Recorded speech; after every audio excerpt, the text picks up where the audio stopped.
زیادہ مستغنی تھے وہ نہیں جاتے تھے, وہ بلاتے بھی تھے, کہتے نہیں بھائی آپ کھاؤ, ہمیں اللہ نے دیا ہم یہ کھائیں گے. اور یہ تھوڑے سے لالچی ہوتے ہیں نا, وہ ایک دفعہ بلایا چلے جائے گا, ٹھیک ہے. وہ ایک آدمی ہمارے واقعہ سنایا کرتے تھے, ایک آدمی کی عادت تھی جو بھی ہوٹل میں کھانا کھا رہا ہوتا تھا تو نیمبو نچوڑ کے اس کے ساتھ شروع ہو جاتا تھا. بھائی نیمبو نچوڑ دیا تو چلو ذائقہ ہو گیا, تو اب میرا بھی حق ہے تھوڑا سا میں بھی. تو ایک آدمی نہاری کھا رہا ہے, نہاری میں نیمبو بڑا مزہ کرتا ہے, تو وہ نہاری کھا رہا ہے اور مرچیں لگ رہی ہیں, بڑا مزہ آ رہا ہے, تو یہ گیا نہاری میں نیمبو نچوڑ دیا کہ چلو دھونے والے میں بھی کھا لیتا ہوں. نیمبو نچوڑ کے کھانا شروع کیا, اس کو غصہ ہے, اس نے ایک تھپڑ لگایا رکھ کے.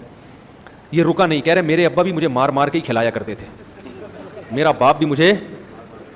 تو غیرت جب ہوتی ہے تو دوسرے کے کھانے کو دیکھ کر رال ٹپکتی نہیں ہے, اور جب غیرت ختم ہو جائے دوسرا منع بھی کر رہا ہو تو آدمی گھس جاتا ہے. تو استغنا پیدا کریں طبیعت میں, جو اللہ نے آپ کو دیا وہ بہت دیا ہے, بس دوسرے کے پاس.